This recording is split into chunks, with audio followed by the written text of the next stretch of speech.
மறி மறி நின்ன முரறின நீ மனதுன மறி மறி நின்ன.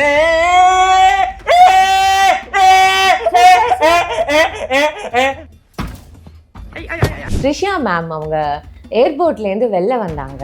அது நீங்கள் பார்த்தீங்களா அந்த இதை? எல்லாருமே வந்து கேள்வி கேட்க போகிறாங்க. But she didn't respond. அப்படியே அவங்க சைலண்டாக போயிட்டாங்களே. புரியல, அதை பற்றி நாம ஏன் பேசணும்?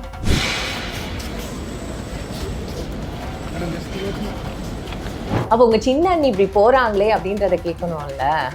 தெருவில் ஒரு நாய் போச்சுன்னா அந்த நாய் ஏன் போச்சுன்னு சொல்லி என்கிட்ட கேட்குறது மாதிரியான கேள்விகளாக வைக்கிறப்ப எனக்கு என்ன பதில் சொல்கிறதுன்னு தெரியல.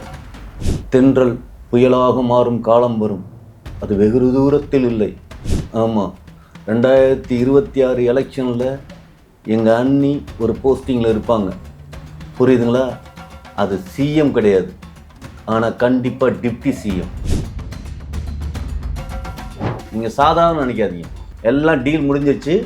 எங்கள் தலைவர் பிஜேபியில் அதிகாரபூர்வமாக அப்படி. பார்த்திபன் அவர்கள் மேடைக்கு மேடை இப்போ வந்து த்ரிஷா அவங்களுக்கு பதிலடி கொடுக்குற மாதிரியே நிறைய விஷயங்கள் வந்து பேசுறது பார்த்தீங்களா? ஒரு விஷயம் நல்லா ஒன்று தெரிஞ்சுக்கிங்க, அவர் பிரச்சனையும் சமாளிக்க முடியாமல் இருக்கார். அந்த நிகழ்ச்சியில் இந்த பெண்மணி கலந்துக்காமல் இருந்திருக்கலாம்.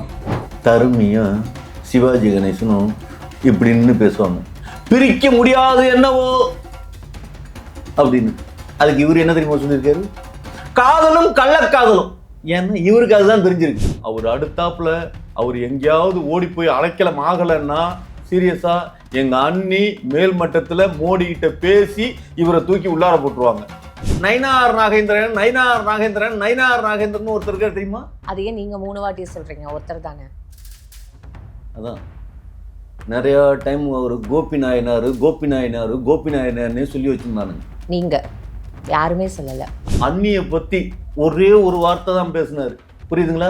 அவர் இப்ப வேர்ல்டு ஃபேமஸ் ஆயிட்டாரு. வேர்ல்டு ஃபேமஸ் ஆனாரா? ஹலோ, பயந்து போய் நடுங்கி அண்ணிகிட்ட மன்னிப்பு கேட்டிருக்காரு. மன்னிப்பு தெரியுமா? அந்த குடி படத்துல யாரை அவங்க கொல்லுவாங்கன்றது உங்களுக்கு ஐடியா இருக்கா? அந்த ஹீரோவை போட்டு தள்ளிடுவாங்க, ஞாபகம் வச்சுக்கோங்க. அப்ப எங்க அண்ணி எங்க தலைவரை கத்தி எடுத்து சொருவி எடுக்க போறாங்களா? எங்க தலைவர் எல்லாரும் புலின்னு நினைப்பாங்க, அது புலி இல்ல பூனை அப்படின்னு சொல்ல வர்றேன். பால் குடிக்கும், அதான் பிரச்சனை. ரோஸ் மில்க் வாங்கி தரேன். ரோஸ் மில்கா? உங்க முக ஸ்டாலின் ஐயா தானே. அவரு கூட்டணி கட்சியில இருக்கிற எல்லா கட்சியோட பேரையும் சொல்லிட்டாருன்னா நாஞ்சில் ஐயா மவுண்ட் ரோட்ல பிறந்த மணியோட ஓட போறேன்னு சபதம் விட்டுருக்காரு. அவர் மட்டும் ஓட மாட்டார். எங்க தலைவரையும் எங்க கூட்டம் எல்லாத்தையும் கூட்டிட்டு மவுண்ட் ரோட்ல நாங்க ஒரு நிமிஷம் சார், சீரியஸா ஒரு புரட்சி பண்ணுவோம். நாட்டு மக்களும் அழகில மயங்கிடுவாங்க. இப்ப கூட நான் எது பேசினாலும் உட்கார்ந்து பாக்குறதுக்கு காரணம் என்ன தெரியுமா? நீங்க உங்க அழகு. சீரியஸா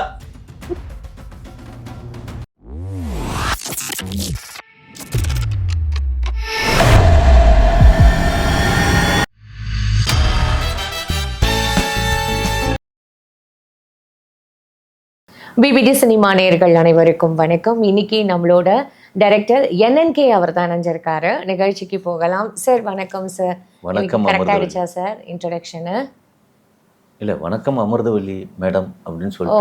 தேங்க்யூ சார். என் பேரை முழுசா சொன்னதுக்கு ரொம்ப நன்றிகள். உங்க பேரை நான் வந்து எல்லாருமே பாத்தீங்களா? இல்ல, நான் உங்க பேரை முழுசா சொன்னேன், நீங்க என் பேரை சுருக்கி சொல்லியிருக்கீங்க. பரவாயில்ல, எனக்கு புரியல. இல்ல பரவாயில்லங்கிற. சரி, நீங்கள் அவ்வளோ நல்லவர் இல்லை. நம்ம பேட்டியை ஸ்டார்ட் பண்ணலாம். இப்போ த்ரிஷா மேம் அவங்க ஏர்போர்ட்லேருந்து வெளில வந்தாங்க. அது நீங்கள் பார்த்தீங்களா அந்த இதை? எல்லாருமே வந்து கேள்வி கேட்க போகிறாங்க. But she didn't respond. அப்படியே அவங்க சைலண்டாக போயிட்டாங்களே. அதை பற்றி புரியல. அதை பற்றி நாம ஏன் பேசணும்? ஒரு விஷயம் அதை பற்றி நாம ஏன் பேசணும் அப்படின்னா, நான் இது யாருக்கிட்டையுமே பேச மாட்டேன். டிவிகேக்காக எங்க சின்ன அண்ணி மேல சத்தியம் பண்ணது நீங்க தானே. அப்போ உங்க சின்ன அண்ணி இப்படி போறாங்களே அப்படின்றத கேட்கணும்ல. அதான் தெருவில் ஒரு நாய் போச்சுன்னா அந்த நாய் ஏன் போச்சுன்னு சொல்லி என்கிட்ட கேட்குறது மாதிரியான கேள்விகளாக வைக்கிறப்ப எனக்கு என்ன பதில் சொல்கிறதுன்னு தெரியல. சீரியஸா இல்லை, எனக்கு புரியவே இல்லை. இல்லை, நீங்கள் என்ன கேட்டீங்க? இல்லை, நான் ட்ரிஷா அவங்க பற்றி கேட்டேன் சார். ஓ, அண்ணியை பற்றி கேட்டிங்களா? ஓகே ஓகே, சொல்லுங்கள். எனக்கு நான் மைண்டு வந்து ஃபுல்லாக எனக்கு என்ன சொல்கிறது, கேஸ் வேறு இல்லையா, சாப்பாடு வேறு சாப்பிட்லையா, ஹோட்டல்லாம் மூடிட்டாங்களா, ஆமாம் காலையில் டீ குடிக்கலையா, ஆமாம் அதனால அந்த தலைவலியில். உங்களோட பர்சனல் பிரச்சனையை பேசுறதுக்கு வந்திருக்கீங்களா? எனக்கு புரியல. நான் டீ குடிக்காது ஏன் பர்சனலா? இன்னைக்கு தமிழ்நாட்டுல 3/4 பேர் டீ குடிக்காம இருக்காங்க தெரியுமா? டீ குடிக்காதனால என்ன தெரியுமா நடக்கும்? ஆல்ரெடி குடிக்காம இருக்கீங்க. இங்கெல்லாம் கத்தி பிபி எல்லாம் ரைஸ் ஆயிடுச்சுன்னா எங்களால ஹாஸ்பிட்டல்லாம் கூட்டிட்டு போக முடியாது. கொஞ்சம் இதுவா பேச. நான் மட்டும் எனக்காக பேசல, தமிழ்நாட்டுல இருக்கிற 3/4 பேத்துக்காக நான் பேசிட்டு இருக்கேன். நான் பூஸ்ட் குடிச்சிட்டு தான் வந்தேன். பாத்தீங்களா? எல்லாம் சீரியஸா. இந்த பணக்கார வர்க்கம் இருக்கு, அது எல்லாமே பூஸ்ட் இல்ல. எல்லாம் அங்க ரோட்டு கடை ஹோட்டல் தான் பூட்டி வச்சிருக்கான். இந்த 5 ஸ்டார் ஹோட்டல் எவனாவது பூட்டி வச்சானா எல்லா பையனும் அங்க போய் காபி குடிச்சிட்டு வருவாங்க. 4 இஎம்ஐ பே பண்ணல. அதான் புரியுதுங்களா? எனக்கு வேற ஒரு salary கட்டுன்னு சொல்லியிருக்காரு எங்க சேனல். அது என்னன்னு போய் இப்ப விசாரிக்கணும். இதெல்லாம் உங்க ப்ராப்ளம் நீங்க சொல்லிட்டு இருக்கீங்க. இல்ல, நான் இப்போ நம்ம ஒரு விஷயங்க, நான் சோறே இல்லாதவனை பத்தி பேசிட்டு இருக்கேன். ஆனா நீங்க புரியுதுங்களா, எனக்கு இந்த சாப்பாடு வேணாங்கிற இடத்துல நின்று பேசிட்டு இருக்கீங்க. நான் சொல்றதுக்கும் நீங்க சொல்றதுக்கும் 2 பேரும் சாப்பாடை பத்தி தான் பேசுறோம்.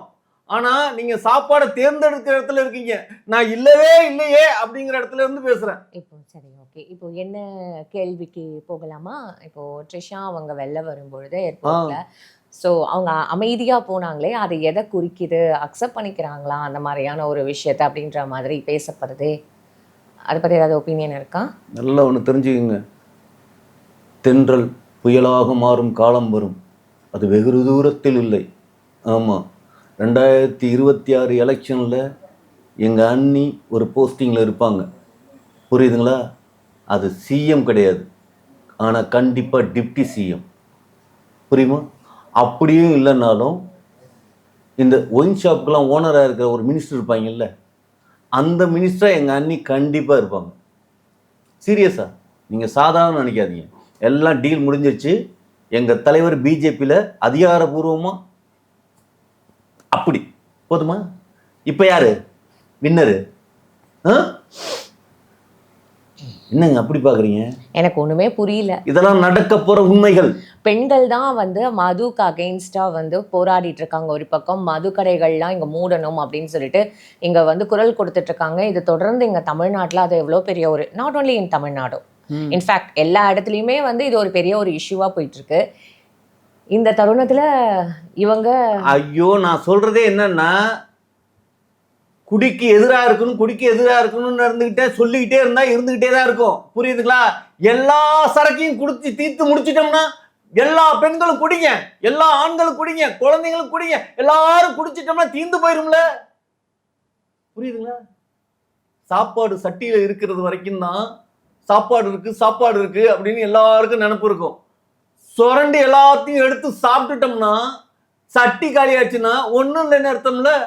அப்புறம் மதுவை நாம ஒழிச்சிட்டோம்ல. மது ஒழிப்பு திட்டத்தை எங்க அண்ணி இப்படிதான் அமல் பண்ண போறாங்க. என்னங்க இப்படி பாக்குறீங்க?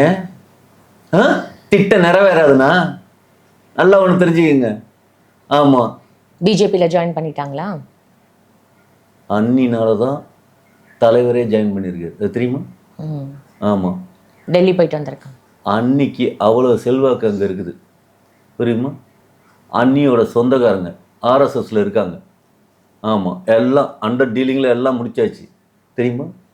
ஆமாம், இந்த திமுகவோட பருப்பு இனிமேல் தமிழ்நாட்டில் வேகாதான், தெரியுமா?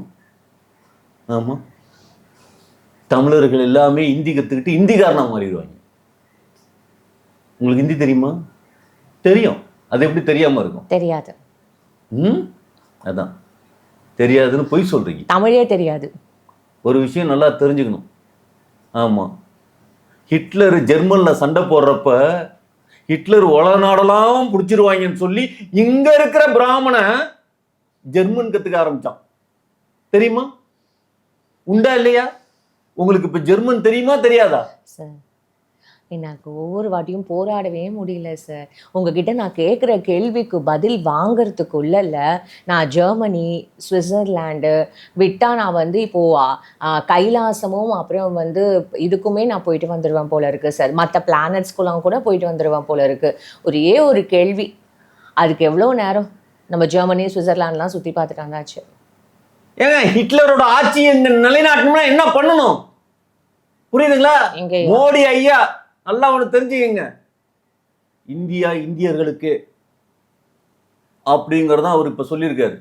அதுக்கப்புறம் தமிழ்நாட்டுல சீரியஸா பிஜேபி ஆட்சி வந்ததுக்கு அப்புறம் இந்தியா இந்தியர்களுக்கு போவ இந்தியா இந்திக்காரங்களுக்கு. புரியுதுங்களா? புரியாதுல?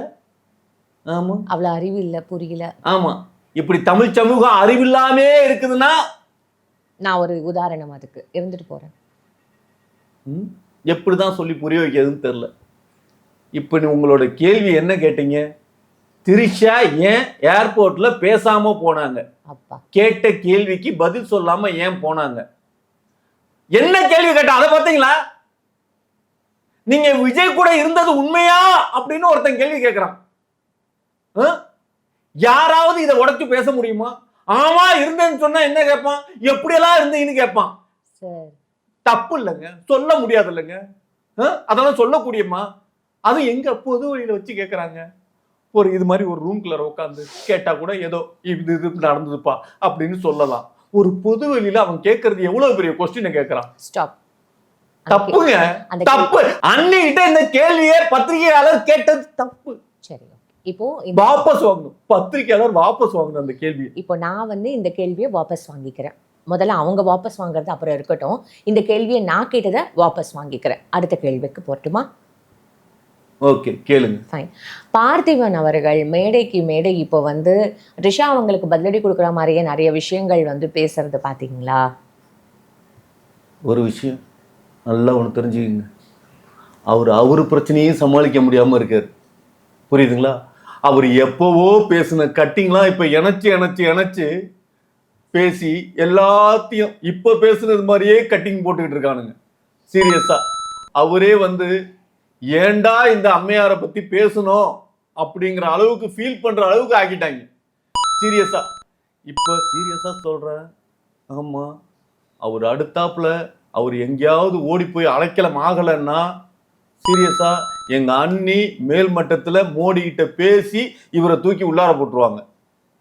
அந்த அளவுக்கு எங்க அண்ணி பவர்ல இருக்கிறவங்க.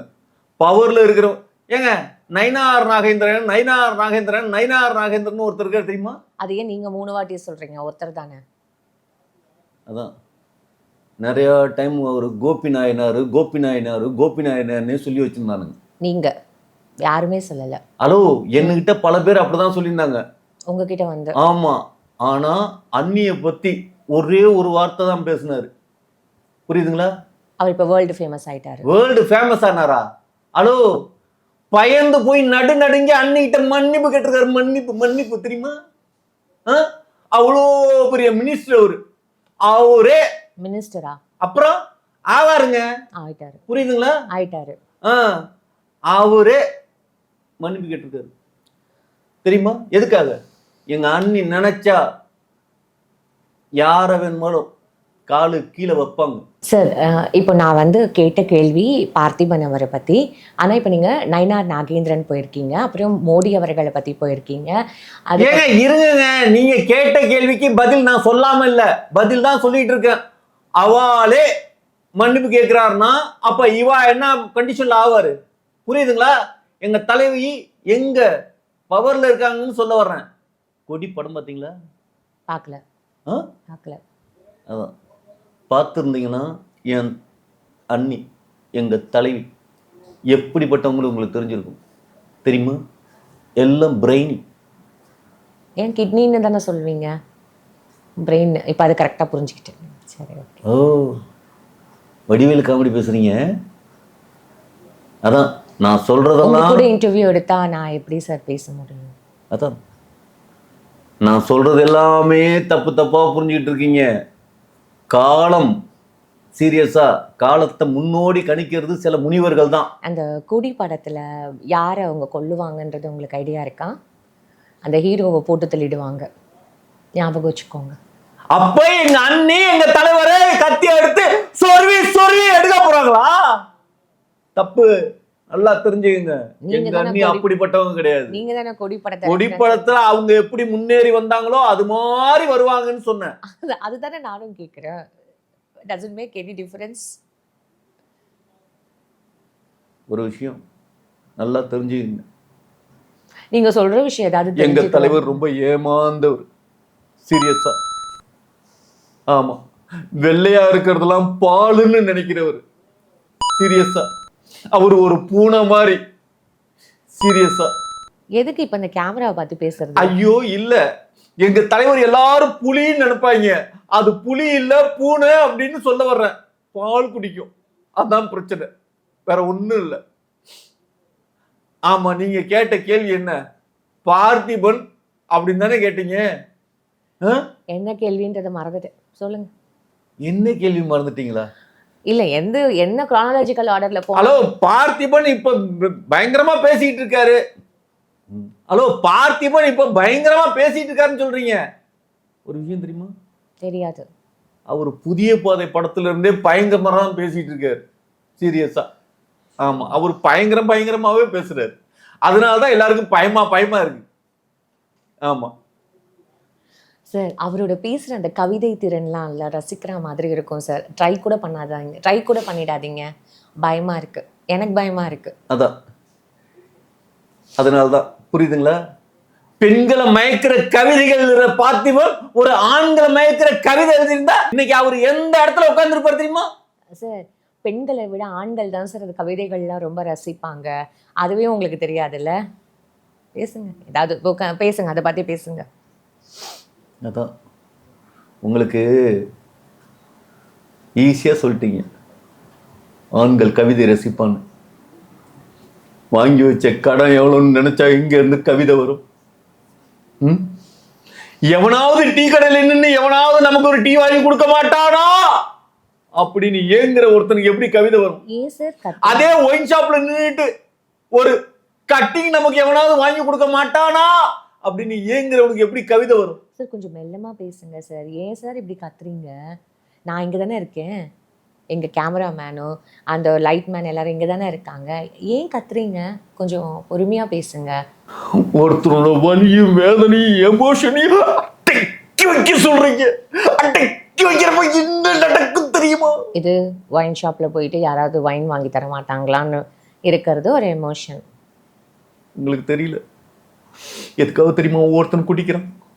குடிச்சா நிம்மதியா தூங்கலாம் சார். இப்ப குடிக்காம தூங்கினா கண்ட நினைப்பெல்லாம் வந்து தூக்கம் இல்லாம ஐயோ தூங்காத இரவுகள் எவ்வளவு தெரியுமா? சார், எனக்கு ஒன்னே ஒண்ணுதான் சார். நான் பார்த்திபன் பேசின அந்த ஒரு விஷயம் இப்ப கேட்டீங்களான்னு தான் சார் கேட்டேன். ஒரு விஷயம், அவரு திருவிளையாட படத்துல வரும்ல, தருமியும் சிவாஜி கணேசனும் இப்படின்னு பேசுவாங்க, பிரிக்க முடியாது என்னவோ அப்படின்னு. அதுக்கு இவரு என்ன தெரியுமா சொல்லியிருக்காரு? காதலும் கள்ளக்காதலும். ஏன்னா இவருக்கு அதுதான் தெரிஞ்சிருக்கு. ஓ ஆமா, இல்ல, இதே நம்மளோட பேட்டியிலேயே ஒரு 2 வாரத்துக்கு முன்னாடி போய் பார்த்தா காதலை விட கள்ளக்காதல் புனிதமானதுன்னு சொன்னவர் தானே நீங்க. அப்போ உங்களுக்கு இப்ப அவர் சொல்றது தப்பா தெரியுதா? ஹலோ, பரவாயில்ல, நல்லா ஒண்ணு தெரிஞ்சுக்கங்க. ஆமா, தெரிஞ்சுக்கிற மாதிரி 2 சொல்லுங்க. காதலுக்காக உசுரை கொடுப்பாங்க. சீரியஸா, கள்ளக்காதல் பண்ணிட்டா உசுரை எடுப்பாங்க. இப்ப எனக்கு அதெல்லாம் வேண்டாம். ஆமா, இப்ப அவர் சொன்னது இப்ப நீங்க எதுக்கு அதுக்கு ஒரு கோலத்தனமா உசுரை கொடுக்க கூடாது, உசுரை எடுக்கணும் வீரனா இருந்து. புரியுதுங்களா? அது அவ புருஷன் தான் அப்படின்னு யோசிச்சிட கூடாது. ஆமா, அது நம்ம பொண்டாட்டி அப்படின்னு யோசிக்கணும். புரியுதுங்களா? ஒரு விஷயம் நீங்க ரொம்ப யோசிக்கிறீங்க. நானா? நல்லா ஒண்ணு தெரிஞ்சுக்கங்க. ஆமா, ஒரு பொண்ணுக்கு புருஷனா இருக்கிறது ரொம்ப கஷ்டம். அதே ஒரு பொண்ணுக்கு கள்ள புருஷனா இருக்கிறது எவ்வளவு கஷ்டம் கிடையாது தெரியுமா? ஐய இருங்க, இப்போ பார்த்திபன் அவரோட விஷயத்தை விடுவோம். நெக்ஸ்ட், நாஞ்சில் சம்பத் பேசின விஷயங்கள்லாம் கேட்டிங்களா? ஐயோ, அவர் பேசுனதை கேட்கவே முடியாது. ஏன்னா அவர் செய்ய போற செயல் என்ன ரேஞ்சில் இருக்கு தெரியுமா? அது தெரியுமா? நீங்க அதை தானே சொல்ல வர்றீங்க. நான் என்ன சொல்ல வந்தேன்றதை நீங்க கேட்டு பதில் சொல்ற மாதிரி. ஐயோ, உங்க முக ஸ்டாலின் ஐயா இருக்காருல்ல, உங்க அப்புறம் உங்க முக ஸ்டாலின் ஐயா தானே. அவரு கூட்டணி கட்சியில இருக்கிற எல்லா கட்சியோட பேரையும் சொல்லிட்டாருன்னா நாஞ்சில் ஐயா மவுண்ட் ரோட்ல பிறந்த மணியோட ஓட போறேன்னு சபதம் விட்டுருக்காரு. புரியுதுங்களா? இதெல்லாம் இதானே சொல்ல போறீங்க? இந்த கேள்வியை நான் கேட்க வந்தேன். அப்புறம் வாழ்க்கையில எவ்வளவோ விஷயங்கள் வந்து கேட்டுக்கிறதுக்கு இருக்கு, சபதம் போடுறதுக்கு இருக்கு. ஒரு மேடையில இதெல்லாம் ஒரு சபதம்னு அவர் சொல்லியிருக்காரு, சபதம் போட்டிருக்காரு. ஒரு விஷயம், அவர் மட்டும் ஓட மாட்டார்.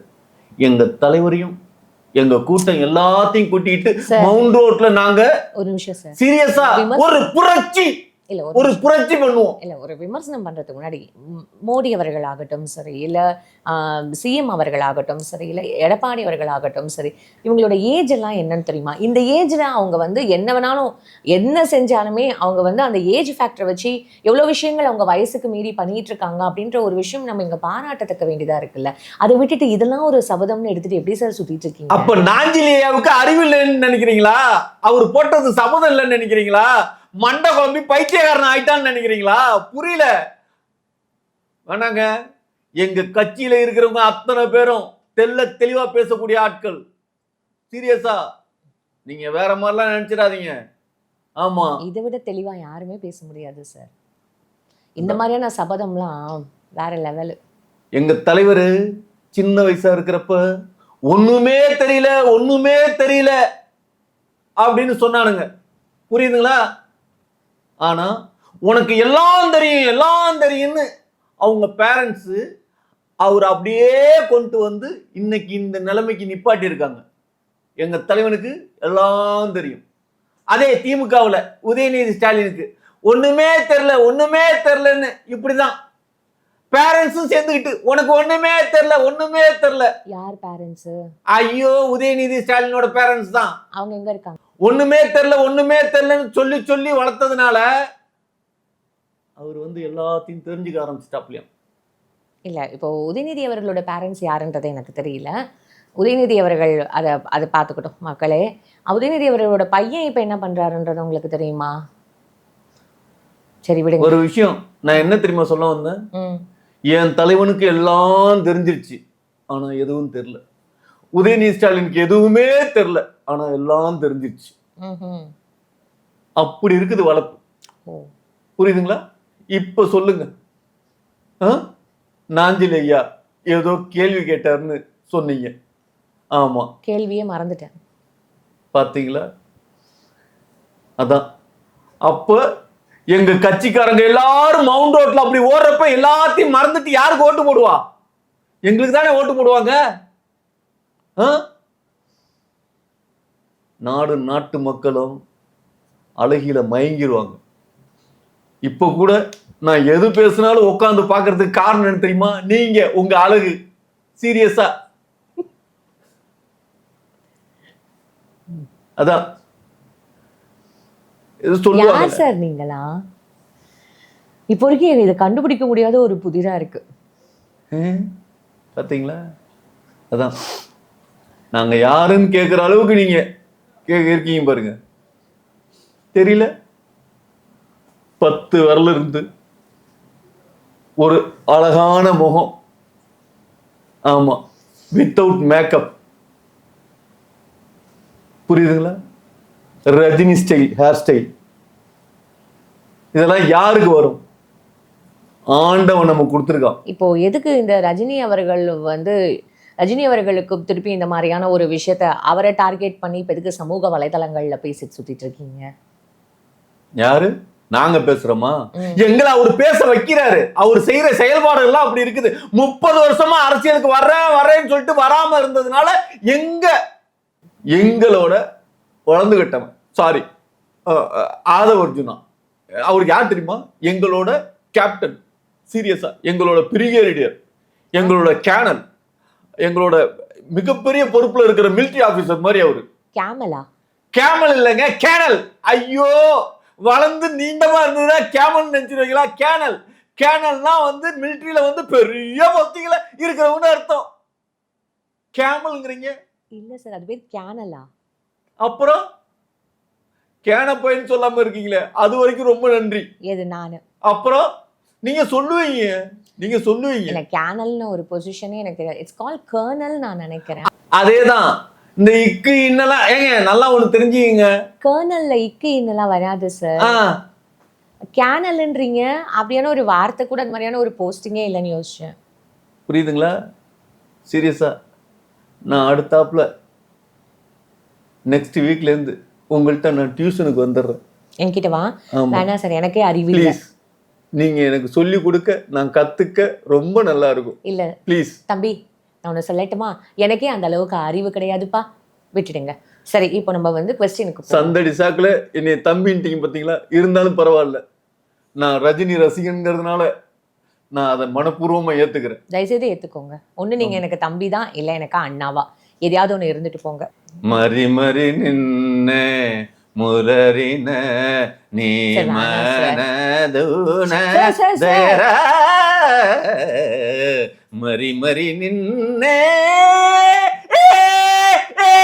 சார் ஒரு நிமிஷம் சார். சார் வேண்டாம் சார், இதெல்லாம் பாவத்தை சேர்த்துக்காதீங்க சார். இதெல்லாம் எப்பேற்பட்ட பாட்டு தெரியுமா சார்? இதெல்லாம் வந்து ஒரு நேஷனல் அவார்ட் வாங்கின ஒரு பாட்டு சார். அதெல்லாம் அதை பாடின சித்ரா மேம்க்குலாம் ஒரு அவார்டு எப்படி கிடைச்சதுன்னு உங்களுக்கு தெரியுமா? ஏன் சித்ரா சார்? மேம் பண்ணாங்களா? சித்ரா மேம் பண்ணது பாடறியே படிப்பறியே பள்ளிக்கூடம் நானறியே இப்படி பாடினாங்களா சார்? ஏடறியே இப்படிதான் எடுத்தறியே. பாடினாங்களா? Chitra ma'am, I'm extremely sorry. நான் உங்களை ரொம்ப கஷ்டப்படுத்துறேன். நான் இயேசுதாஸ் மாதிரி நான் பாடினா நீங்க சித்ரா மாதிரி பண்ணுன்னு எவ்வளவு சார், அது கேவலமா அப்படி திட்டுறீங்க. பாடக்கூடாது சார். பாடி காட்டுங்க. பாடறியேன் படிப்பறியேன் பள்ளிக்கூடம் தானறியேன் ஈடறியேன் எழுத்தறியேன் எழுத்து வகதானறியேன் ஏட்டுல எனக்கு தெரியல சார், அதுக்கு மேல லிரிக்ஸ் அப்படிதான் சார் போகும். அது லிரிக்ஸை நீங்க நல்லா பாடிட்டீங்கன்னா இளையராஜா கிட்ட போய் பாடிடுவீங்களோ? நான் நினைச்சதே இல்லை சார் அதெல்லாம். ஏன் நினைக்கல? அப்படியே மோடி கூப்பிட்டு உங்களை வந்து விருந்து கொடுத்து பாட வச்சிருவாரோ? எது இந்த பாட்டு ஹலோ. இந்த லைனுக்கு என்ன பேசுறீங்க? மோடி கொலவரி கொலவரி கொலவரின்னு பாட்டுக்கு தான் அவர் விருந்து கொடுத்து உட்கார வச்சு சாப்பிட்டாரு தெரியுமா? தனுஷை வந்து பாராட்டினாரு.